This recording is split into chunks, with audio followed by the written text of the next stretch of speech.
Hey, yo, what's up? It's your boy, sir, of the 2020 Podcast, LLC. Please say the LLC. And before you listen to this episode, I just got to let you know, I need you to stop what you're doing. Go to blkrenaissance.com, and I need you to shop for the culture. That's right. Anytime you use the promo code LLC20 at Black Renaissance Clothing's website, you will get 20% off your order. Off rip, no questions asked. So do me a favor and do it for the culture. Peace. Hey, this is KJ, and I have a question for you. When was the last time you got something nice for yourself? That's what I thought. So why not visit www.theblurredsyndicate.com and get something that will help you express who you really are. They've got shirts, mugs, purses, mouse pads, and even aprons for the grillers of the family. So, if you're a fan of anime, pro wrestling, or hell, even the Golden Girls, the Blurred Syndicate has got you covered. Also, if you use the code LLC20 at checkout, you'll get 20% off your order. So what are you waiting on? I got mine. Come get yours. And remember to join the BS.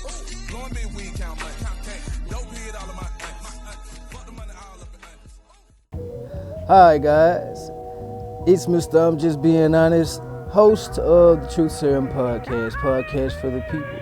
You can find me on Spotify, Anchor, and Buzzsprout. More networks coming soon. Happy listening.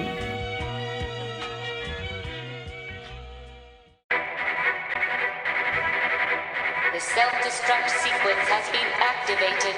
Repeat, the self-destruct sequence has been activated. This sequence may not be aborted. All employees proceed to the emergency car at the bottom platform.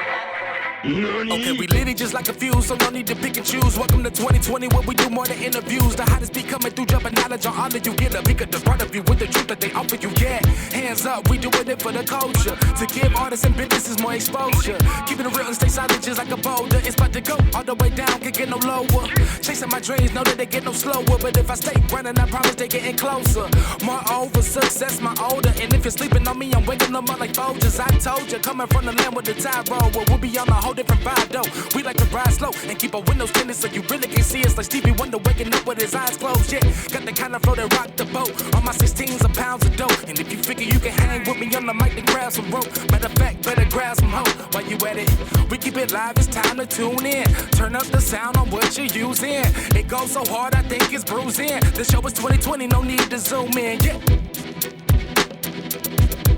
Hey, yo, what's up? It's your boy, sir, and I'm back again with another bit of information regarding the WWE and its standing legally. Now, I'm pretty sure you guys have heard of the news. Brock Lesnar has been removed from the video game. He's also been removed from the WWE intro. And it looks like he's not going to be coming back. It looks like TKO and WWE are trying to wipe him basically out of everything, which isn't surprising given the magnitude of the implications, in Janelle Grant's scathing description of their relationship. In the meantime, some more news came out from Vice. It appears that there was Ashley Massaro, who unfortunately passed away due to, I don't want to say the word, but you know what I mean. She passed away, unfortunately, due to I don't even want to say the word because I don't want this to get the flag, but you get the picture. Look it up and you'll see. But she was a former diva in the WWE, a female wrestler, and she sued John Laurinitis and the WWE because she had a situation that occurred, which we'll go over today. Now, she submitted an affidavit, which we'll be reading today. And of course, before you submit an affidavit, it can be revised, it can be viewed before you submit it. And it looked like there was a section that was omitted from her affidavit, and it came out today. Now, I'm going to read that section of that affidavit to you guys because I want you to understand what it is, because it looks like the focus of the affidavit is in particular with WWE and John Laurinitis, but this particular part that was omitted involved Vince McMahon. And here it is. And this was broken by Vice. WWE is saddened by the death of... No, I'm sorry. That's the wrong one. Hold on. Where's that statement? Sorry, I got two statements I'm going to read to you. Here you go. During my time with WWE, I had observed Vince McMahon making out with other divas in the locker room, but he never paid attention to me, and I assumed that I was not his type. This changed after my Playboy cover was released. Now, for a bit, the divas used to, I guess they had some sort of partnership with Playboy, where they would go pose nude, and they would advertise it, kind of, sort of, not on programming.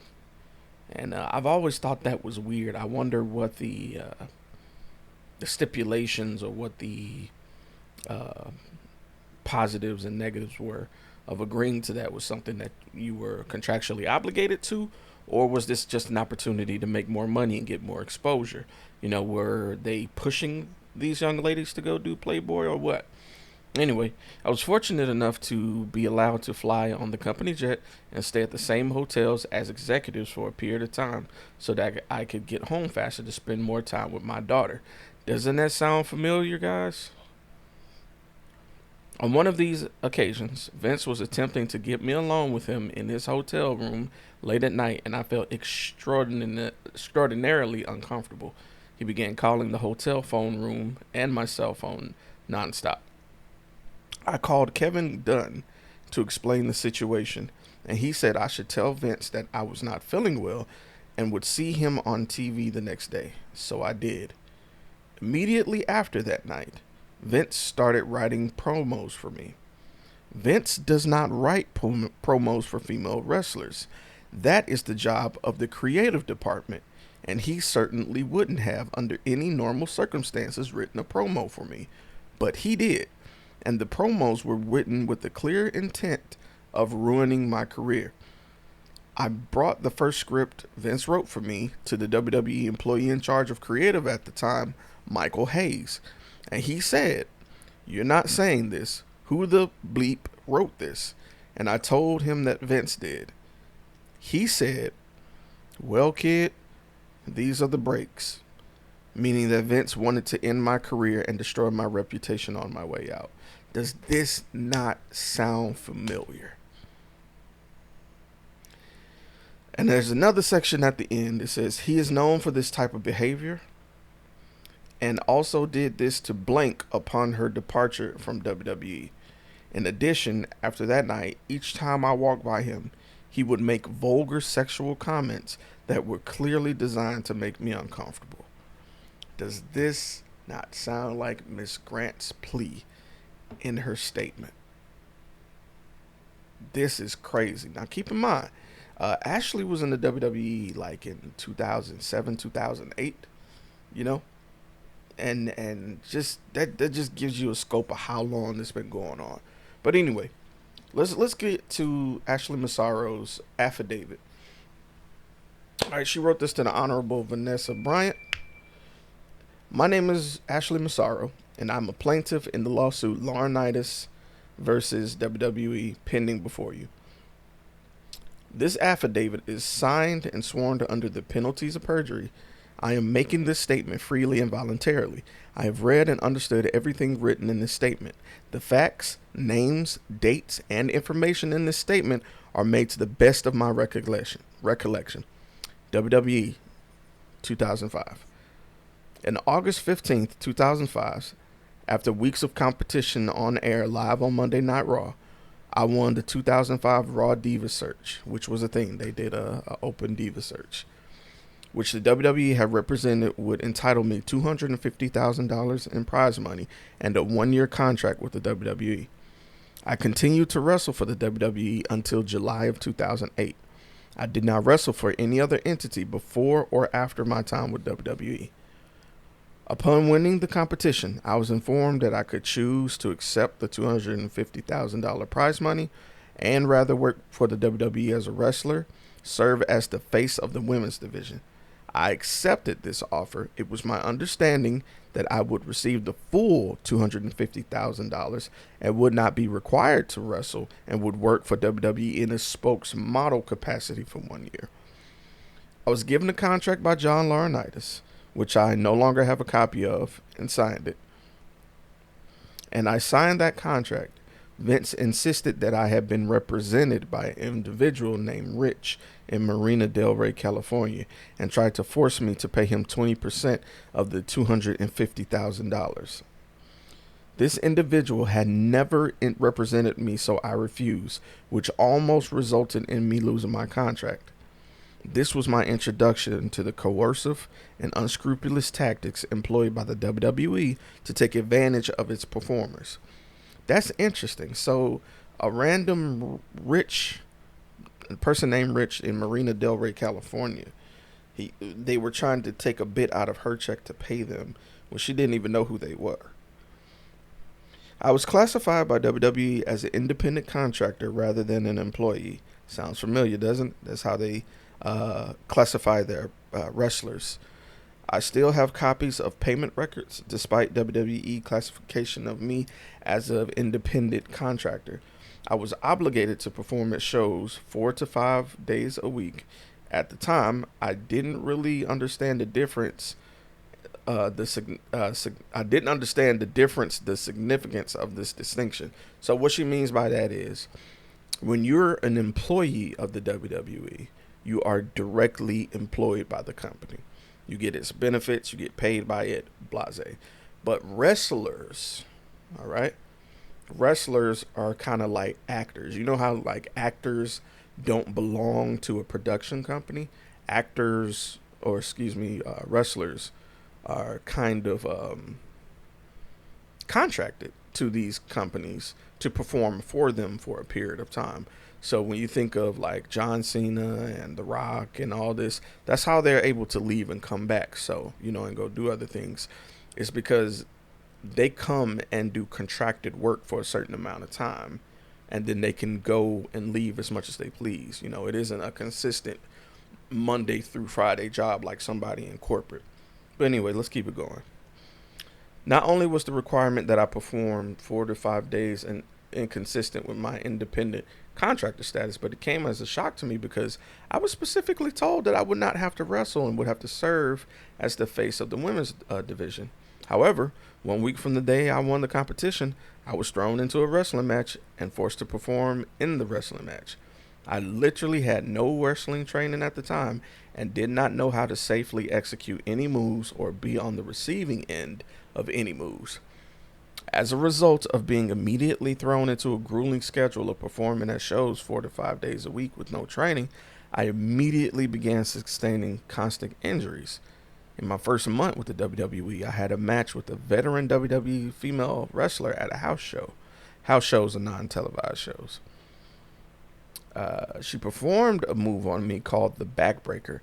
I had an expectation at the time that if she intended to perform such a move in a match, that she would have taken me aside beforehand to show me how to do the move properly, as she was unaware I had no training and was expected to learn along the way. However, she not only neglected to teach me how to perform the move, but she worked me stiff, which means she was being particularly rough because I was new. WWE has this thing about hazing. Especially in those days that they would do. If you listen to a lot of interviews, you'll hear a lot of these horrible stories of people getting worked stiff, getting hit and hurt for real in order to haze you, to break you in.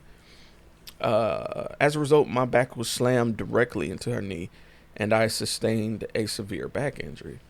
During my second week in the WWE, I asked Stephanie McMahon if I could receive wrestling training. Typically, this would have required me to attend WWE's Ohio Valley Wrestling School in Louisville, Kentucky. That's their feeder school before NXT and FCW. Stephanie said no because I would be off TV and I would lose my fan base, and I could lose my spot and the WWE would not give it back to me. The reason for this was that I had been fortunate enough to develop a strong fan base while participating in the Diva Search competition. This, however, was a double-edged sword, since I was popular with the fans and generating higher ratings and profits for the WWE. WWE would not allow me to take any time to actually learn how to wrestle. Crazy. During my time wrestling for the WWE, I sustained multiple concussions and did not receive appropriate, or in many cases, any treatment for my injuries. Jesus. As an example, shortly after I started performing for the WWE on or around September 5th, 2005, I had a match with Tori Wilson, and while rehearsing for our match, she performed a move on me known as the neck breaker. Again, I did not know how to safely be on the receiving end of this move, and as a result, I was knocked unconscious for 5 minutes. I received no treatment for the concussion, and the only person to even say anything to me about it was Trish Stratus, who advised me to shake it off. She was trying to help me and give me this advice because she knew from experience that I would get in trouble if I spoke up. The only choice I felt I had was to ask that this move be left out the match. My request was not well received, but was granted, and then immediately afterwards, I had to perform the match in the live show. After this incident, which was around my 3rd week working with the WWE, I approached Stephanie again and about my need to receive training. I asked if I could train on my own in the 2 days a week that I had off working for the WWE in Deer Park, New York, where I'm from. She said no. I was terrified that I would keep getting injured and would end up dead or permanently disabled. So I started training on my own anyway during the 2 days per week that I was not performing between shows. Stephanie found out soon after and told me I had to stop. She said that the WWE didn't know anything about the gym where I was training and it could create a liability for the WWE if I got hurt training. I wouldn't be able to perform.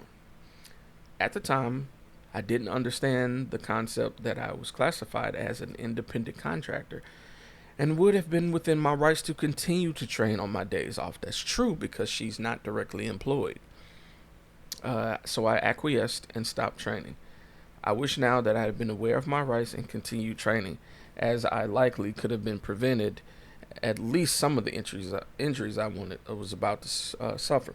And this is a very good point because I've seen a lot of wrestlers from different promotions train together in certain locations. Like Natalie has her own Heart Dungeon where she has a training facility.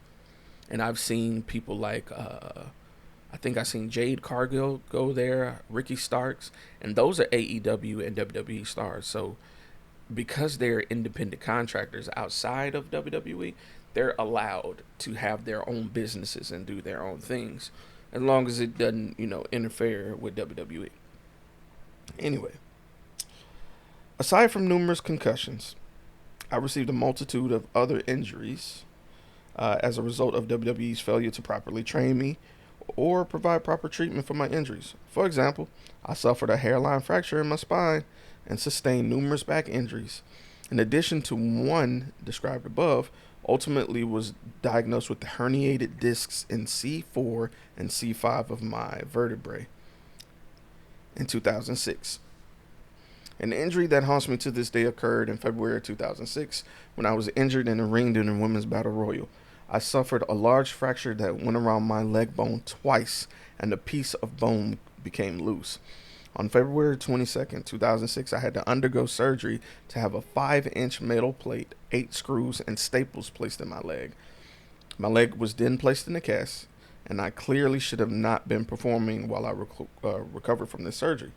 However, a storyline was written very shortly after where Mickie James was to kidnap me, and I was supposed to fall out of the chair during the match so that the camera would get a better angle to capture a match between Mickie James and Trish. Including me in the storyline and requiring me to perform in the ring was entirely inappropriate, as my leg was protected for a reason. I should not have been forced to intentionally fall out of a chair, and I should have been forced to remain in the spot where I could likely get hit or have someone fall on me, which happened. Trish fell on top of me accidentally during the match, causing further damage to my already injured leg, which at the time was still in the cast from my most recent injury. I required revisionary surgeries stemming from this injury in 2008. In addition, in 2010, I required a related revisionary surgery on my ankle. That's crazy. This is nuts. A few months after fracturing my leg in the summer of 2006, I shattered my knuckle of my right hand in a match against Crystal. Dr. Rios treated me. My hand was put in a cast, which he had to remain on for about 4 weeks. A week or two later, Vince wanted me to perform in the show. He knew that my cast was not supposed to come off for at least a couple more weeks, but did not care. He ordered the cast sawed off my hand backstage by the WWE crew so that I could perform in the match. At the time, I had been managing and valeting for Paul London and Brian Kendrick's tag team, and I recall that Paul London was present and witnessed the incident. We're going to 2007. Far worse than severe physical damage that was inflicted on my back, my neck, ankle, leg, and knuckle, and any other part from wrestling, the worst injury to my mind, my body, and my soul that I sustained while working for the WWE was the result of an experience I suffered in 2007 in Kuwait. Here we go, guys. Before I go any further, I want to give you guys a warning, a trigger warning. This involves sexual assault, and this is not safe for work. She's about to describe what happened in Kuwait. I repeat, this is not safe for work, and this is a trigger warning.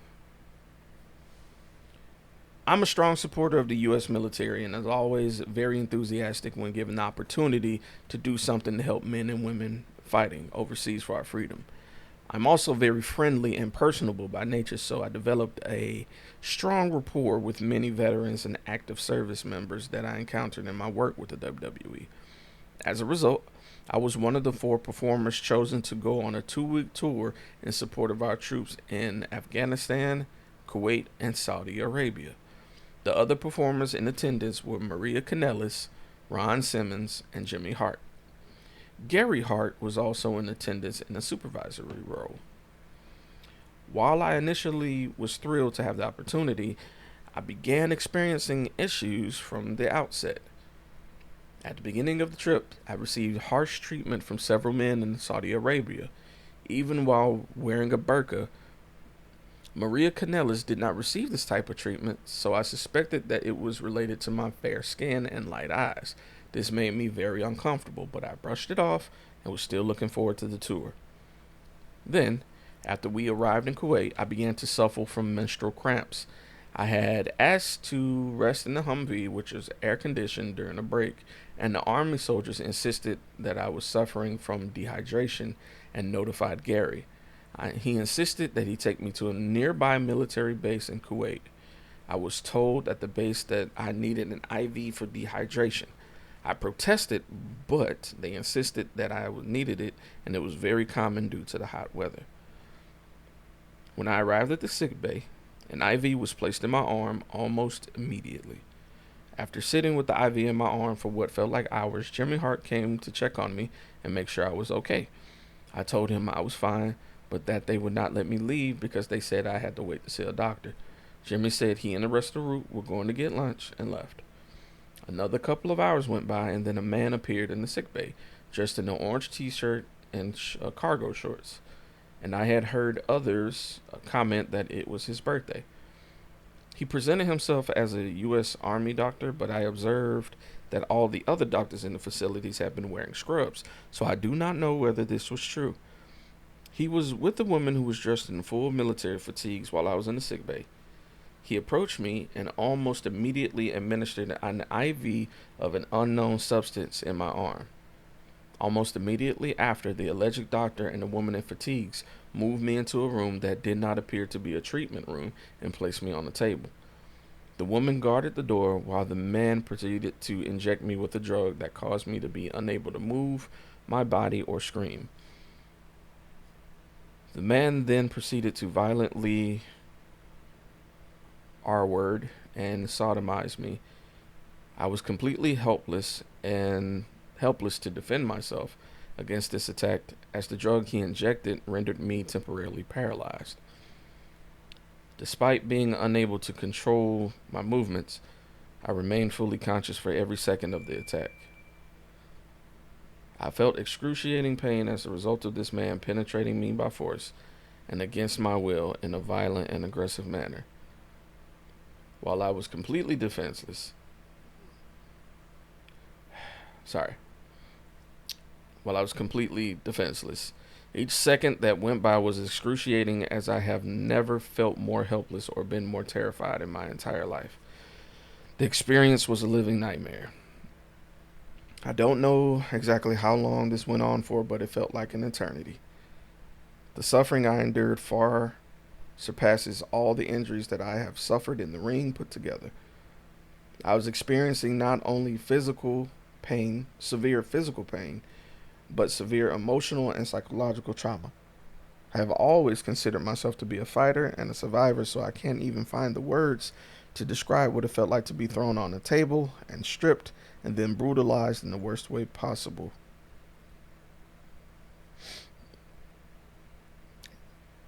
All while being unable to move to speak. In addition to the pain and terror, I felt almost dehumanized and was extremely disturbed by the feeling that I was somehow given this man as some type of sick birthday present. And it made me sick that this female soldier willingly guarded the door for him while he raped me without blinking an eye. Finally, Gary returned and was banging on the door. The man and woman yelled 1 minute and threw a dirty quilt on me as I was laying naked on the table. And when Gary entered the room, he attempted to ask them what was going on, but they immediately stormed out. At the time, my body was still limp and my speech impaired, so Gary wrapped me in a quilt and carried me to the Humvee outside and took me back to my hotel room, then put me in my bed as I needed to sleep. Gary said to call when I woke up and that he or one of the others we were traveling with would come to get me. 3 hours later, I woke up suddenly and jumped out of the bed and had regained the ability to move and speak. My mind, however, could barely process the fact that I had been drugged and violently and brutally R-worded and sodomized by a man who was celebrating his birthday and claimed to be a U.S. Army doctor. I also felt a sense of abandonment in which someone had stayed with me at the base, as this likely would have never happened if I had not been left there alone. Shortly after I woke, Maria appeared in my hotel room. She had heard from Gary that when he picked me up from the base, my body was limp and my speech was impaired. I explained to her that I was injected with an IV of unknown substance, which left me unable to move or scream, and then was sexually assaulted. She was very sympathetic and nice when I told her what had happened. She then relayed this information to Jimmy, Ron, and Gary. I then met with the rest of the group because we had to head to the next location on the tour.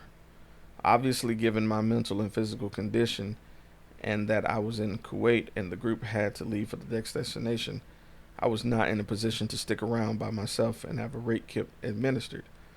While en route to the next destination, I told Jimmy, Ron, Maria that I did not want them to tell anyone else what had happened.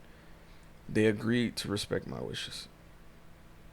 Finally, the tour was over and we were in Saudi Arabia, about to get on our flight home via London, and my ticket was inexplicably missing. We couldn't get another ticket, and Gary could not get in touch with WWE travel coordinators to get me a ticket on their flight. Their solution was to leave me and Radia alone and put me in a hotel by the airport. At this point, I had already given the burqa I had borrowed from the U.S. service member back to them, and they had left.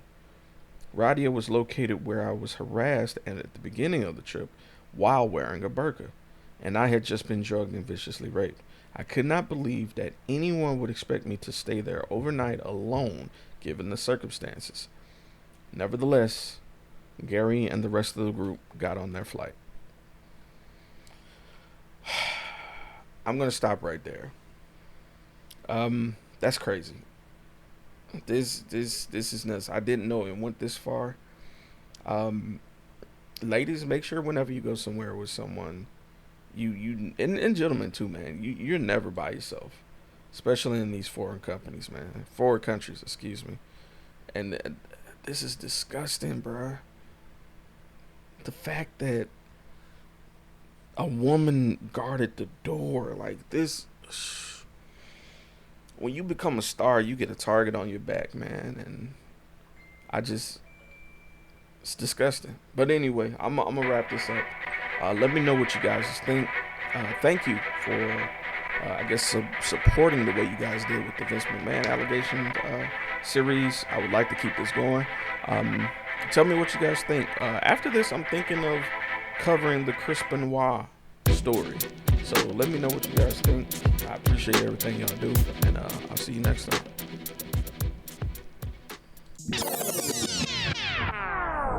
Can we put your business out in the streets? People be nosy anyway. So, if you're interested in promoting your business, brand, platform, or whatever it is that you want people to know about, hit us up. Or if you're interested in just sponsoring an episode or two of the Underground Queens podcast, feel free to email us at theundergroundqueens@gmail.com. Again, that's the Underground Queens podcast @gmail.com. Or DM us on Instagram at The Underground Queens, or you can even hit us up on Facebook at Underground Queens. We look forward to working with you and helping putting your business out in the streets.